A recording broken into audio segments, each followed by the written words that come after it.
Hello everyone, my name is Tatiana and this is the ExamClouds channel. In today's video we'll talk about terms like translator, compiler, interpreter and bytecode. Let's start with the translator. So what is a translator?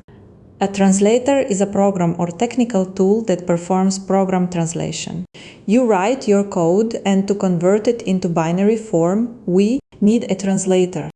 Translators are roughly divided into compilers and interpreters. So let's begin with the compiler. The compiler takes your entire code, checks it for errors, and if there are no errors, it fully converts it into binary code. The operating system then executes the program. The interpreter works a bit differently. It reads and executes the program's source code line by line. Of course, each of these approaches has its own advantages and disadvantages.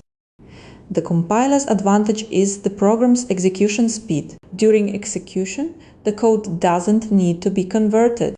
The interpreter, in turn, has low speed because it reads. Line by line, the interpreter must read each line, convert it, and execute the program code.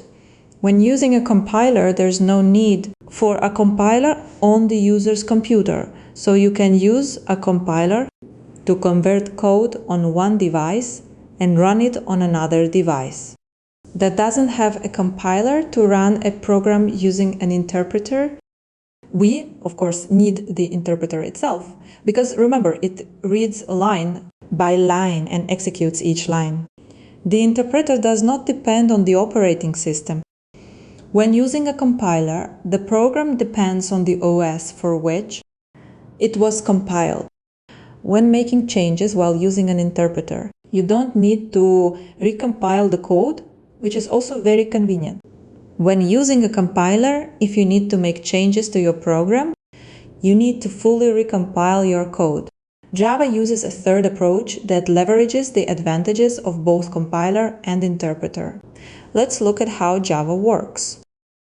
So, all programs in Java are written in source files with a Java extension. It's a regular text document, but the extension must be Java. This source file, this Java file, we pass to the compiler, which checks the code for errors, and if all is well, it produces the final result. The final result is a class file with a class extension which contains bytecode. Bytecode was invented in Java, and its advantage is that the compiled bytecode is platform independent. You can compile the program on one computer and run it on a completely different device.